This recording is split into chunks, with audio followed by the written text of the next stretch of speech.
it's a pleasure for me to be together with you. And I think it's one of the main things I'm doing is trying to work together with PhD students and junior faculty. And I will tell you something in the beginning of why I wanted to write this book, and then give some overview of the book then afterwards. But basically, I'm one of the persons that prefer what's called fireplace discussions, which means that I'm very happy for questions and discuss with you, rather than that I should present something directly, rather than I would be very happy for you questioning to me, and I'll try to respond as good as I can. I'll go into sharing my screen.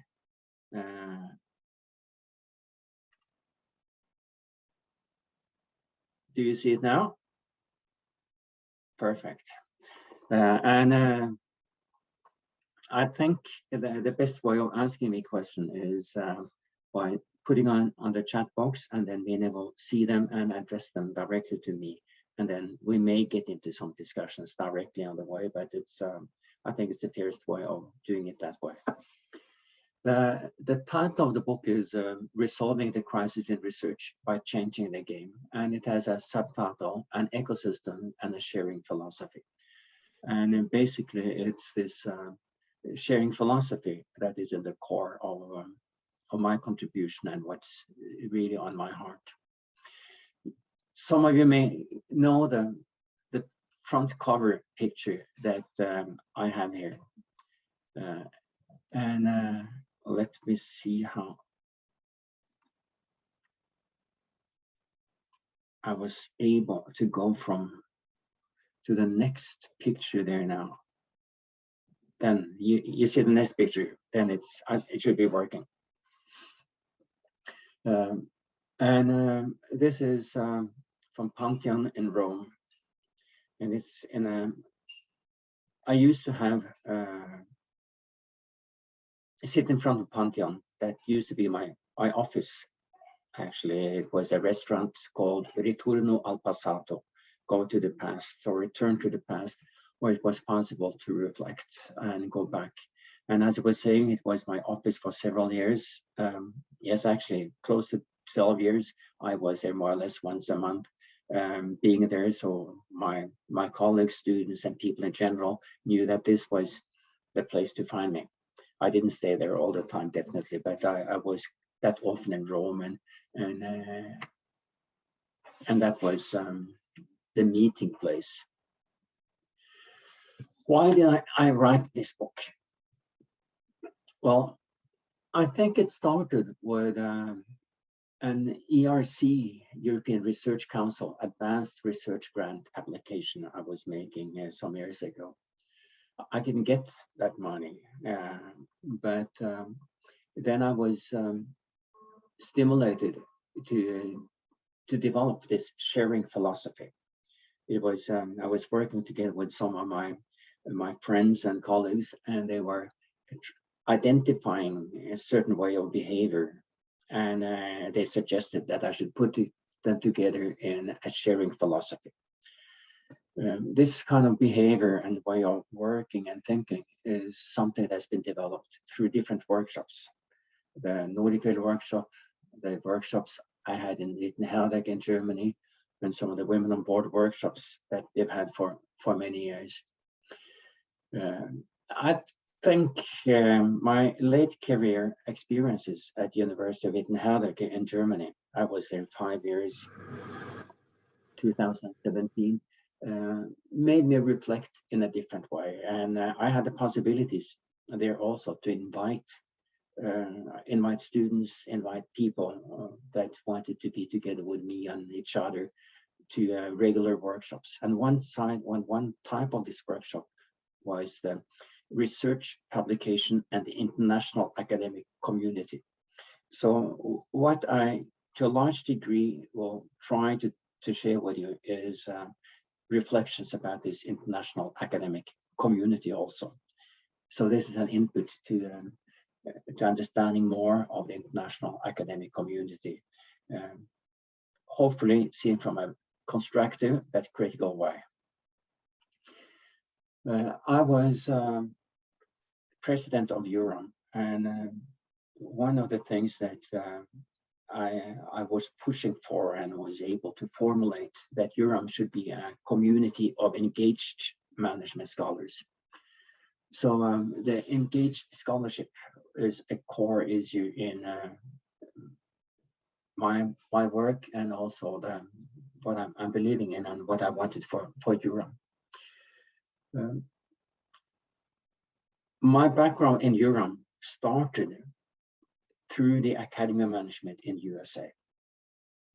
I was already, I've been member of the academia management for more than 30 years, and I got involved in the International Programs Committee at Academy. That meant I was part of trying to do something for making the Academy international. I was the director of international programs at Academy Management around from 1998 to 2001. I think it was 3 years. And then I formally represented AOM as the launching or the founding inauguration of EURAM. So that was some of the background. But with the background from academia management, then I was able to listen to the presidential speeches at academia management. They typically started in 1993. I don't know if any of you have been attending the academia management meetings, but there used to be a presidential lunch, and at the presidential lunch there was the presidential address, where the presidents of AOM was telling about what they were seeing as the main challenges for the academy and in academia in general.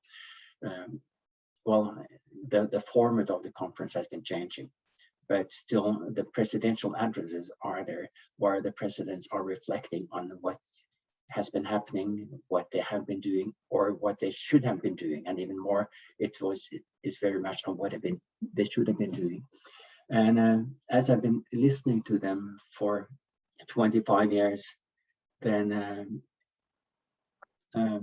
I've been able to make my reflections based on that. That's part of the book. And I know that you've been approached by RRBM. I know much about the RRBM by now, but on my door I have put up a sign that I have endorsed the RRBM, and I have signed the DORA Declaration. I will come back to some of the things what's behind it, but the DORA Declarations involved, for example, that I don't use the journal impact factors as a measure of a scholarly quality. And as you may have been noticing, even in the presentation of the different authors and all the different contributors for this seminar, if you look at my one, you will see that I don't report any of the journals I've been writing in. And that's a part of the commitment for the DORA that I've been signing, the DORA Declaration.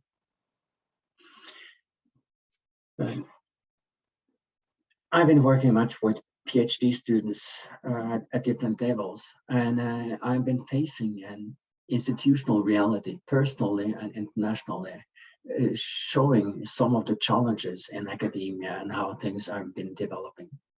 And I started reflecting on the lamp and hammer syndrome already in the mid-90s. Research-wise, then I've been quite stimulated by thinking about polymorphic research that has been something that's been promoted particularly by Mats Alvesson. This is what I will also get into and be happy to discuss with you. well, you know, the lamp and hammer syndrome. The lamp means that it's easy to do research where you have data available, and the hammer that you do research on what methods you are using. But that then you easily are getting into doing something that may not get to the core of the main problems needed to by a meeting. You know, was indicating that one of my mottos is life is too short to drink bad wine. And that also includes somewhat a scholarly life cycle, making me reflect on what is the meaning of being a scholar, and what do I want to achieve and do through my scholarly life experiences. What do I do today compared to what I did as a PhD student? Do you expect to do exactly the same today or in 20, 30 years as you're doing today? Well, there should be some development that we really should foster. I did write this book also because I met people that influenced me in thinking in these terms. That was Andrew Pettigrew, Jim Walsh, and Mats Alvesson have all been making me reflect and stimulating me to put things together in this book. The restaurant in front of Pantheon. This restaurant was called Ritorno al Passato. And that's one of the challenges and advantages or possibilities that you can afford yourself when you're getting more experience. You have the possibility to go back and reflect what's been happening. Introspection has become one of my approaches. I think that my observations or my interpretations of data is based on my observations and what I've been learning on the way. I don't think data is something that is subjective. They are interpreted through individual people, and in this case by me and all my different experiences. My experiences at universities, in the meeting with students, in the meeting with other people. And one of the things I'm also writing about now is my medical diary. I know that my observation is based on what I've been experiencing health-wise in different ways. What's been happening. Well, it's been influenced that I've been brought to hospital a few times in ambulance, that I've been seeing some challenges, that I've been making changes. And these are important for how we are developing as scholars and what we are doing. And that takes us back to that again, that life is too short to drink bad wine. We don't really have time for doing things that are not important. The years are going fast.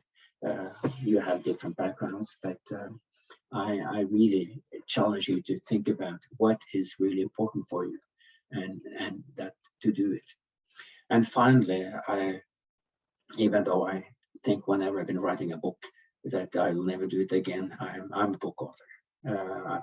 I think that writing books is a way of communicating on a deeper level than what you typically are doing through on the articles. Well, if you're checking out, you will easily find that I've been writing articles, lots of articles, but it's, I think the book part is something that we really should be able to enjoy and learn from and to communicate in a good way.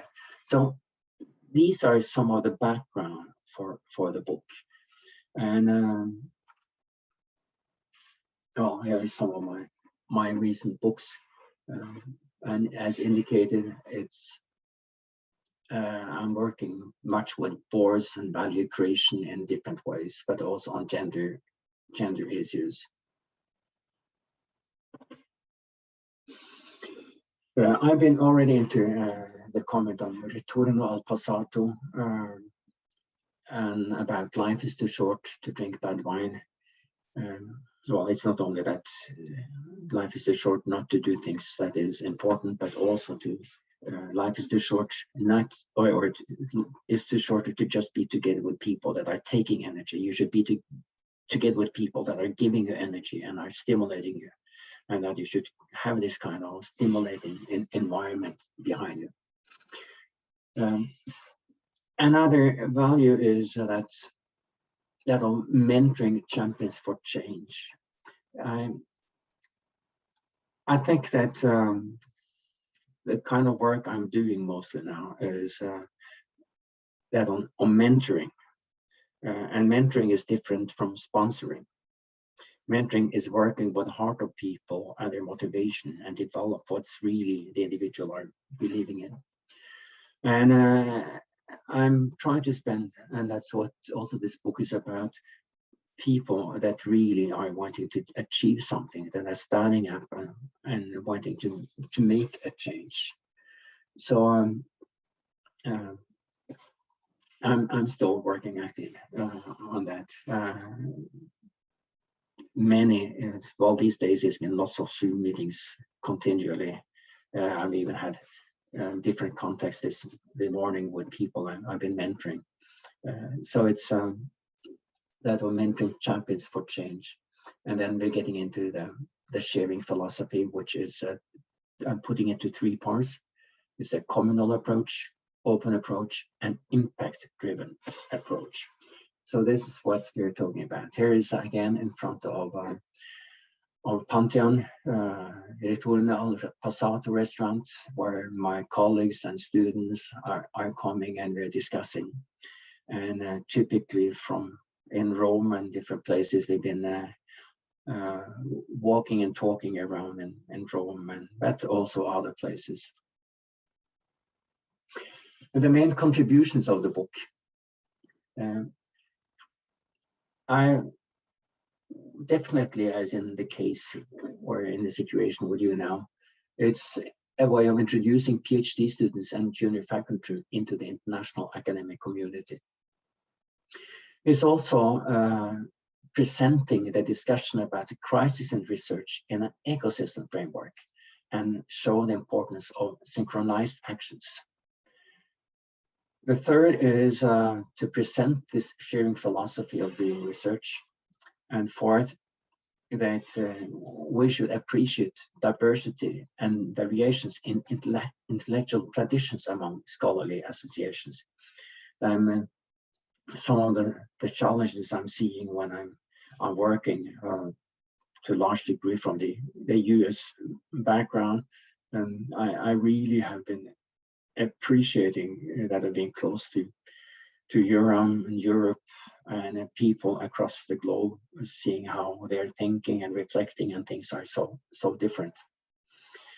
That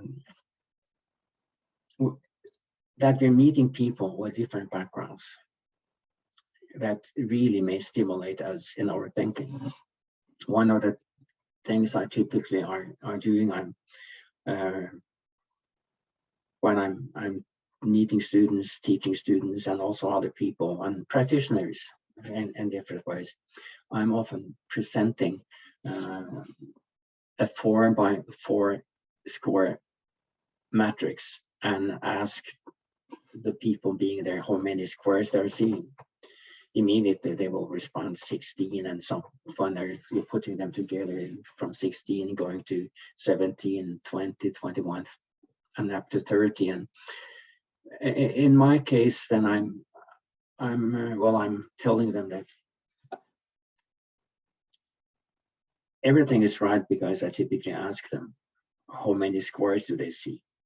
So it's about what we're seeing or recognition behind.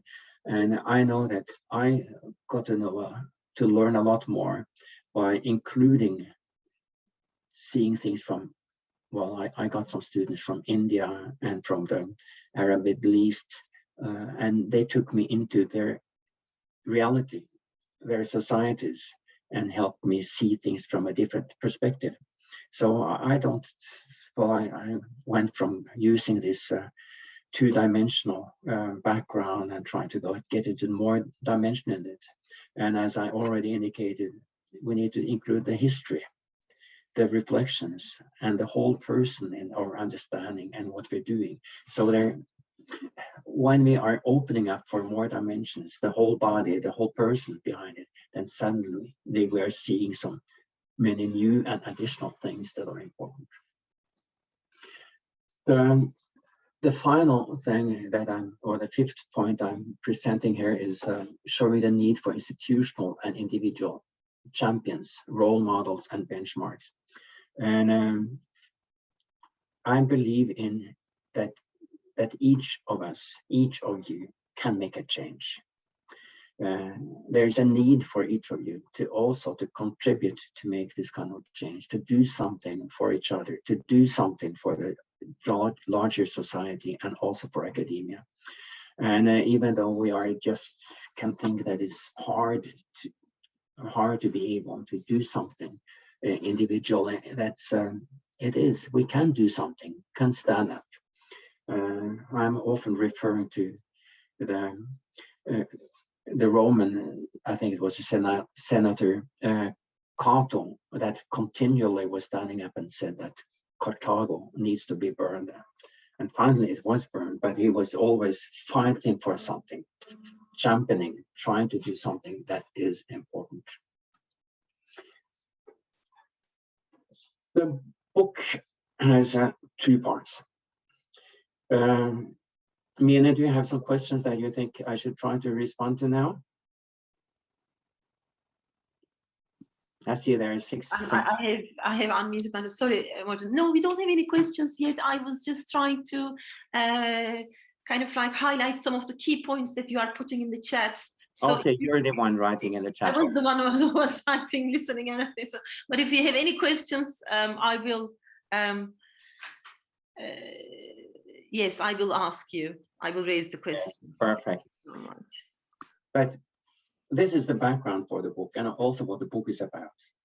Trying to put together my passion. But when I'm writing, I'm trying to do it in a quite personal way.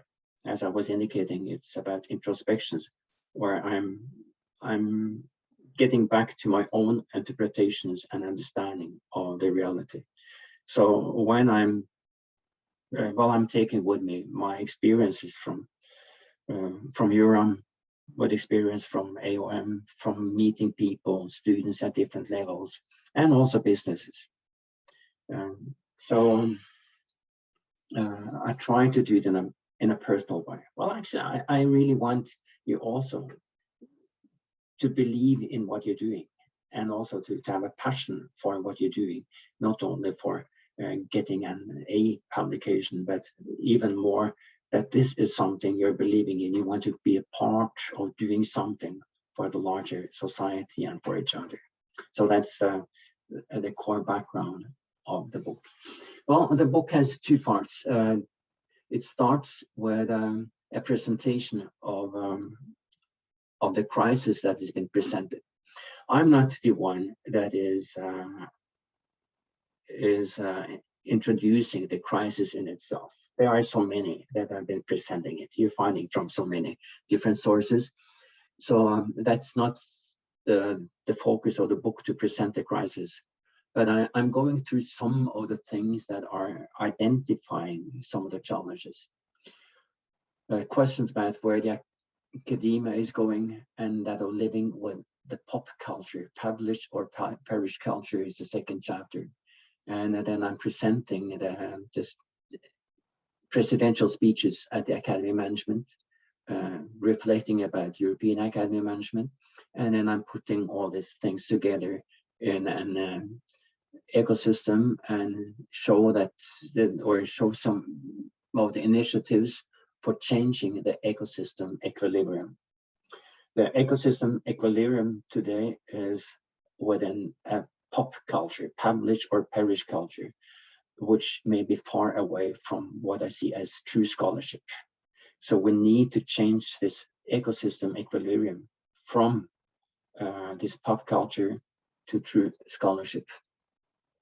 And then the main part for me is what is in red here, is showing the sharing philosophy. So what you see in the blue is a presentation of the ecosystem, while the red one is the sharing philosophy. Then the first part of the sharing philosophy is a communal approach. That's an open innovation approach and an impact-driven approach. And I'm using experiences from different types of workshops and interactions with students as the background for the different chapters.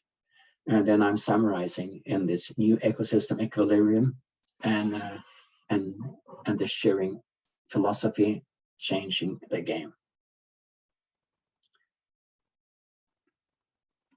don't hesitate in asking questions. Okay. What is excellence in research? What is polymorphic research? You indicated that in the introduction of me, Mina. What is programmatic research? Well, you got something about the RRBM and DORA, and then something about the scholarly life cycle. What is meant by that? Well, what is excellence in research? And I told you that the background for starting the book or writing the book was this ERC research grant. And then I was also seeing what the European Research Council considered to be what's excellence in research. Have you been thinking about it? What is excellence in research? Here are the points from the European Research Council. That's demonstration of proposing and conducting groundbreaking and frontier research. Creative and independent thinking.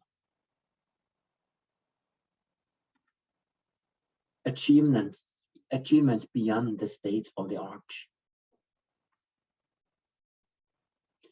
Innovation potential. Sound leadership in training and advancing young scientists.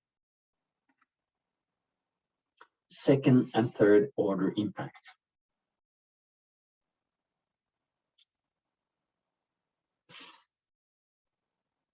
I think, well, not only think, these are also some of the things I'm bringing with me throughout the book. And I want you to also be a part of contributing to excellence in research in some of these ways. Polymorphic research. Do you know what polymorphic research is? Have you heard the term before? It's a way of challenging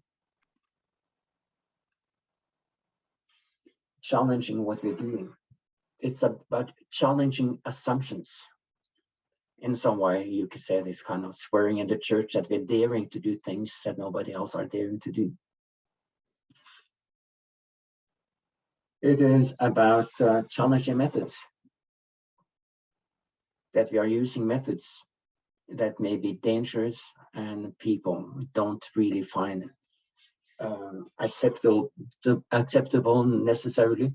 But if we are really needing to show something that is important, we may dare to do something alternative. I'm here indicating the vodka and the champagne methods. Do you know the vodka method for doing research? The vodka method, or somebody are calling it, I see that some of you are from Finland, it's the Finnish interview method. And typically you may have interviewed a Finnish man for something, but he wouldn't say anything until the tape recorder is closed. And particularly when you're putting the beer and the vodka on the table afterwards, then you hear the whole story. Then you hear all the things that seem to be important. It's not for the typical learning from the formal part, but all the things that are coming afterwards. So that's what I'm calling the vodka method. And the champagne method, what is then the champagne method? Well, in the champagne method, you don't even put on the tape recorder.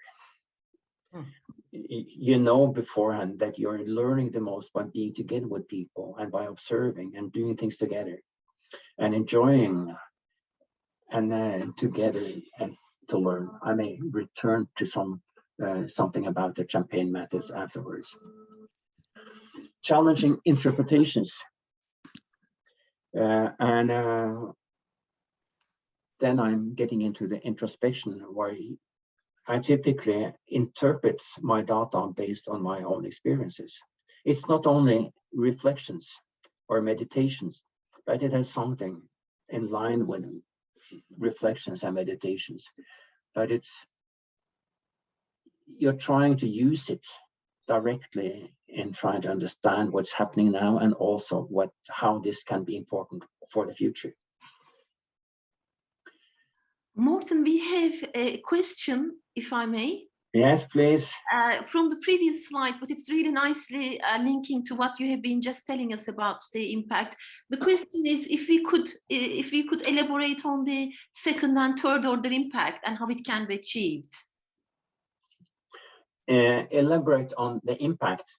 Yes. Yes. Second and third order impact and how it can be achieved in the context of excellent research. Mm-hmm. I'll get into that and stop with that quite soon. Sure. Thank you so much. Perfect. Thank you. Well, then I'll take a small jump in campaign method. I've been writing about this in the book, so we'll find some of it in the book. And also about the programmatic research. That's a term I was learning more from Tom Lee, that was the president of EURAM, and we should be evaluated and do research together more than only individual achievements. It should be based on what we are doing together as a team-based research, followed up by the Anju Denisi, also the president, the president 2009 of the Academy of Management, that we should be evaluated by how we are helping and supporting together, that we're doing things together, and not only by the individual activities. It's not only by the A-level articles we are producing. Okay, then that's the RRBM that you were discussing yesterday. The DORA Declaration, did you discuss the DORA Declaration yesterday also?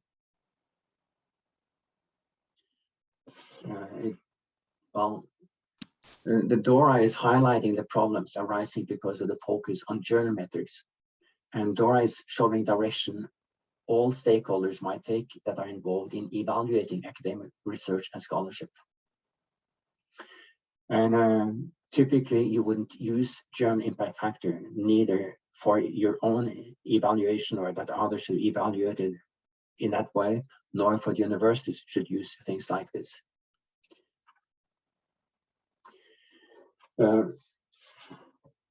And then I may come back to some of these kind of things and about the scholarly life cycle and making an impact and how things are developing, and how you should be able all the time to grow, that you're not supposed to do the same things in 10 years, 20 years, or 30 years as what you're doing now. You should build upon the things you're doing and be able to reflect and learn and support others all the time. Making an impact. I think I will go through some of these issues I'm presenting here, and then I'm touching upon them in different ways, and then you will see what I'm getting into. But I will try to be short on certain things to be able to have more time on the things relating to impact, because that's the impact that is the overarching things all the time. And it's particularly what I'm writing about in chapter 8 in the book. So I'll try to be a bit faster and spend a bit more time on that one also in the end.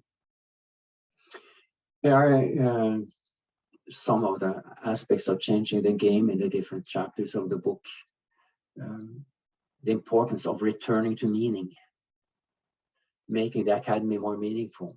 This is the core comments from Mats Alvesson. Shapiro, as a past president of the Academy of Management, really showing the problems that we have incentives. We are thinking about A-journal publications and why these journals have this kind of evaluation.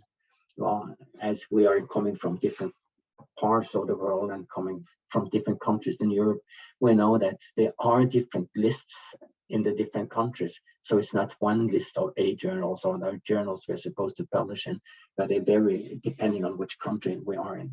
I remember that from the discussions I had with my junior faculty or PhD students, and as I was in Germany, I had some from Italy, I had some from Germany, some from the United Kingdom, some from Scandinavia, and it was hard for them to decide on where to publish a joint paper because they had different lists in the different countries.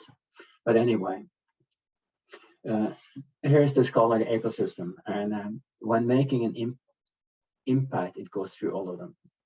A pop culture or through scholarship, we have the institutions who are setting the standards. That might be associations, it might be universities, it might be research councils, governments that are setting much of the standards.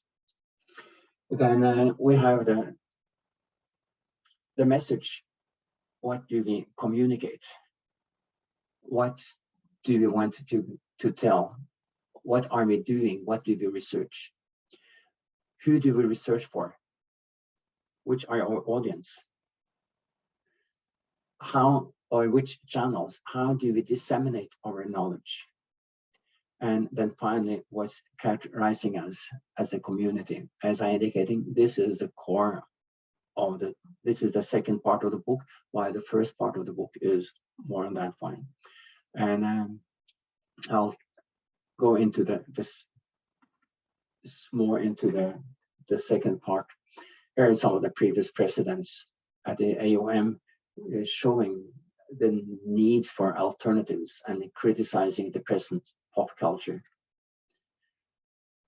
So they were suggesting what could be done. They are presenting different ways of making an impact through the different aspects of the pop culture. Here is EURAM, where I'm reflecting on EURAM as a kind of a tugboat. The EURAM I was seeing as a big tanker, but there are needs for lighthouses that are telling us the way to go. There as individuals and organizations and that are standing up and presenting what is important. And here are some of the different initiatives for change. There are lots of different initiatives. You are getting into the RIBM yesterday, which is one part of the whole story. But there are lots of initiatives. I am very happy for working together with librarians and the open science approaches, not open source, but open science approaches that are going in so many different directions. And the national research evaluation systems that are developing. The alternative metrics development and how things are being done, not only DORA, but many others activities. And then with a message going into polymorphic research. So all of them are helping us go from the pop culture to meaning and true scholarship. I will go into this more, which is the sharing philosophy.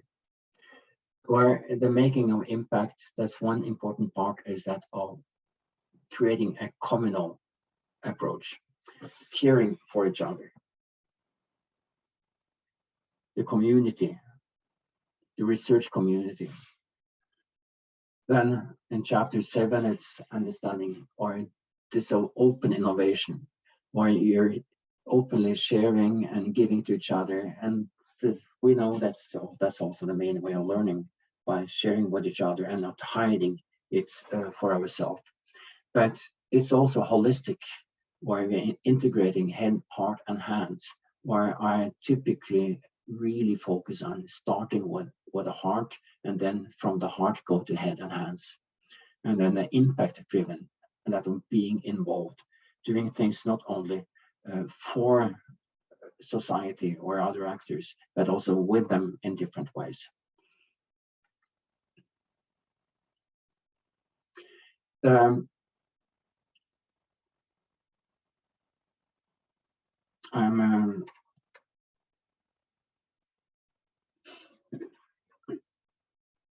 With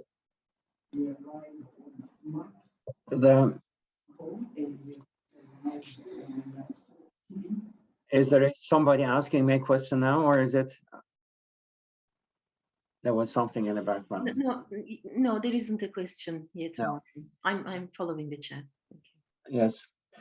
The Norefjell and a communal approach is that of building communities of engaged scholars, that you're coming together, getting to know each other, as you're now on this doctoral consortium, that you're getting to know each other, that you're finding ways of getting good friends, helping each other, but also trying to be together and work together in a kind of programmatic line of research. The Norefjell workshops that we were using, that we were coming together once a year, we were doing this for 15 years, not everybody all the time, but that we were finding a place in, well, actually we're going in the Norwegian mountains, but people from all over Europe, but also other places, coming together and helping each other, caring for each other. And not only thinking about your own things, but also for what's best for each other. So that's main part. And much of the activities continuing at EURAM has its roots also at the Norefjell workshops, as you will find several of the people you've already been meeting, like Eitur and Sibel. They have been core participants at this workshop, and Daniel Yara, you'll be meeting also as some of those people being there. So the importance of investing in people, doing things together. Among the things there is also the focus on second and third order impact, not only in the final results, but also with people. That's the main thing when working together or developing, that you should learn from each other. No, you should try to give to others so that others are able to continue following up and giving further. So it's not only that you have a meeting where thousands of people are listening, or that you have some publications in some journals, but you should make sure that you really are helping others, so that they will be able to help others also. So that will be the third and second, or the third or fourth order impact, really. That it will take time, but you should focus on working with others and helping others to be able to be the kind of scholars you are believing in. So that was the core of the we have a really relevant question on the communal approach, quite nicely linked to the elaboration of the impact from learning each other perspective that you have just articulated. Shall I raise the question now, or would you like me to wait until the next slides? You have an idea about what may be on the chapter 7 and 8? Yes, I do. But I'll first go through the 7 and 8 before I respond. Right, we'll wait for that. Okay, I think it's kind of, it could be taken nicely at the end. Thank you so much. Because they are related to each other. Yes, they are. They are. But I think, yes, actually, it's going to be. Yes, it's going to be. I think if we could take them at the end, it would be better. You are right. Sorry about the interruption. I'll wait. Mm-hmm. Okay. And that with open innovation. Well, then in that way, that was at the University of Wittenherdecke in Germany. It was following an Humboldtian research tradition, or it was thinking in a holistic way. And the most important is to educate the students for being responsible citizens, responsible global citizens, responsible citizens in general, and really addressing some of the grand challenges of the world. That instead of just teaching on for the short run, really teaching for helping developing the students in the longer run. And that of integration of head, heart, and hands.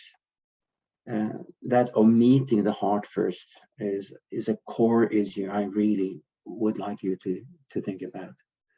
And then impact driven, that you really are working with and for people, that you are thinking alternative ways. Well, I was briefly getting into polymorphic research, but that you're daring to do things in alternative ways. So during the recent years, my main way of communicating is discussing with politicians and trying to change laws and regulations around together with people. I'm not the one doing it, but I'm mentoring people that are wanting to make a change, and that we're together are learning from each other. I'm learning from those I'm working with, and they are learning from me, and we are together trying to develop something that can make a change and make an impact together.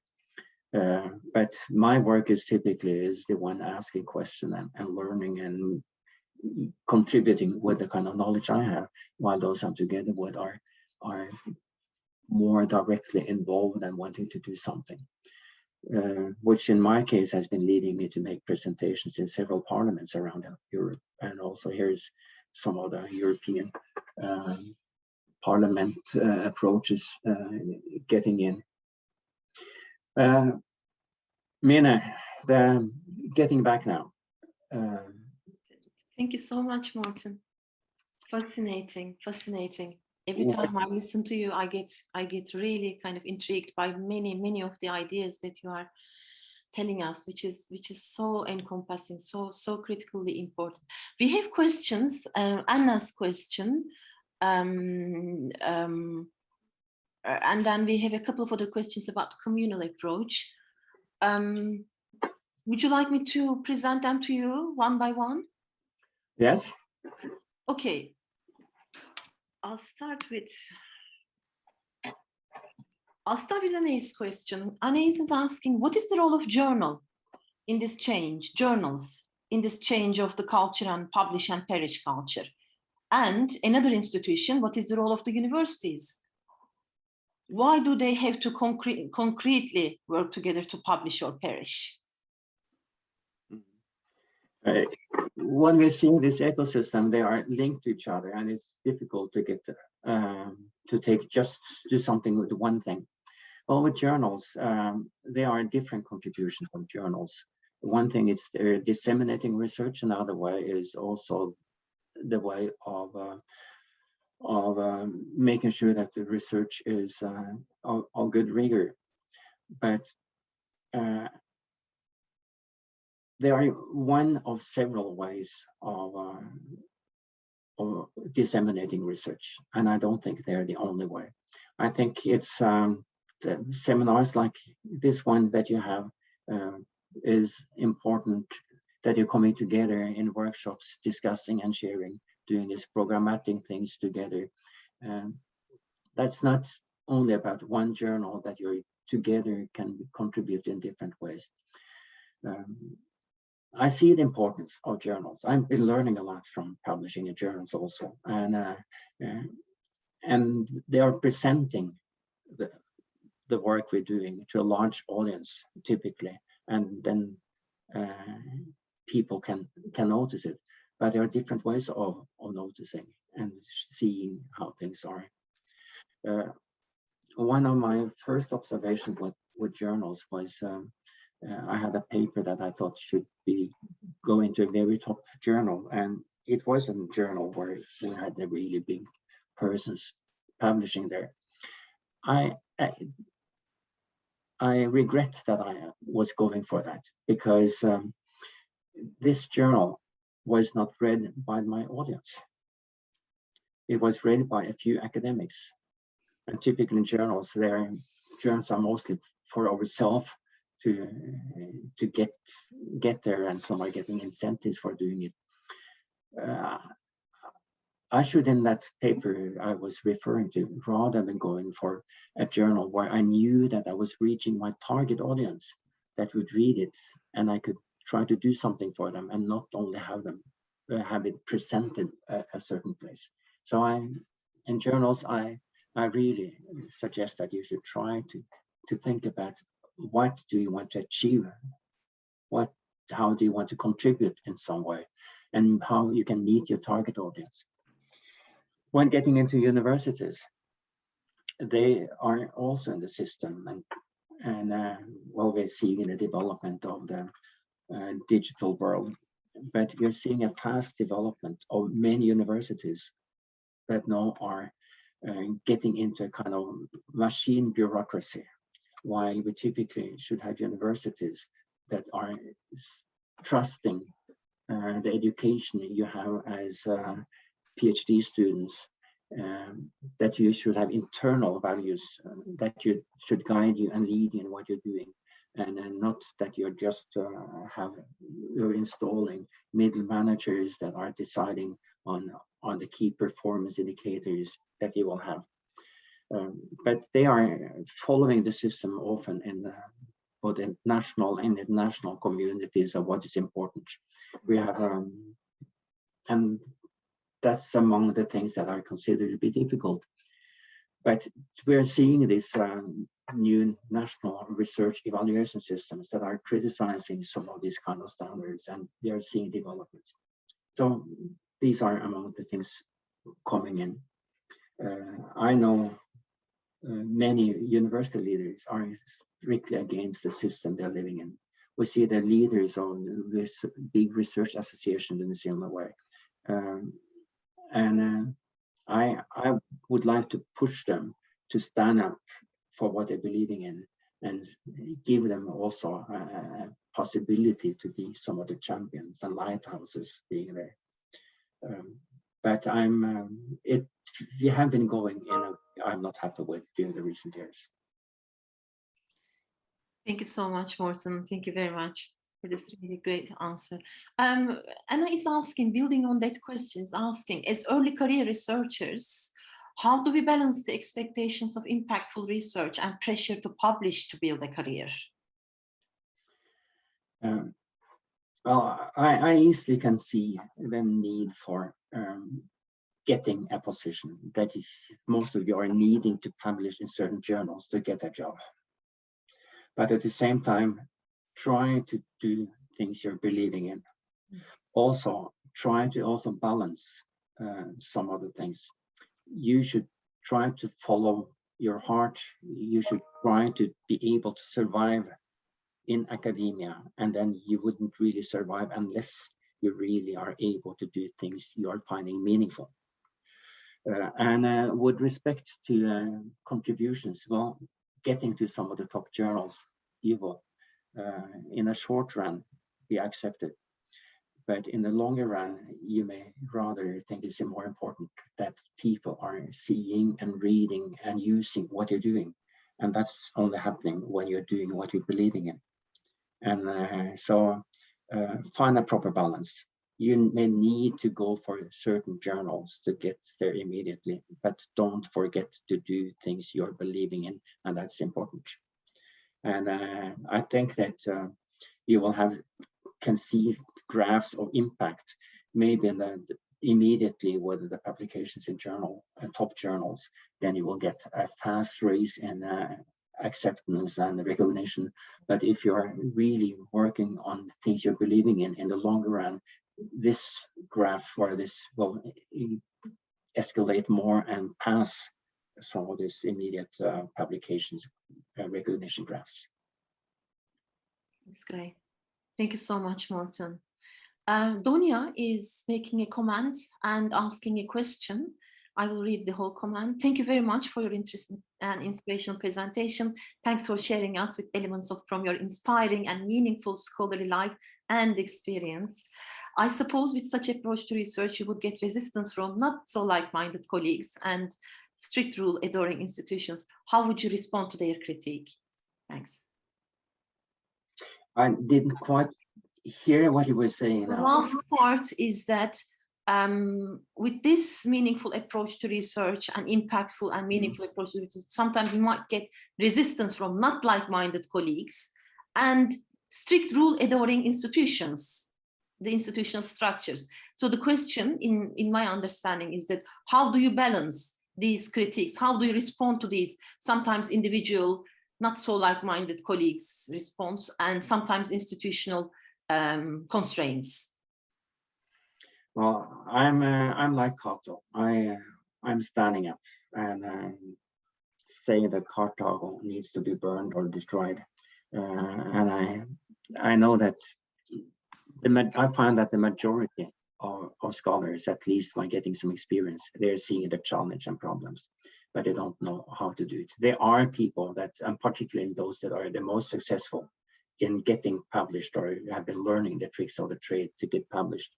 They may see it in different ways, particularly because they can, some places you're getting fairly big incentives for doing it, and you easily will defend them. But take your heart with you in whatever you're doing.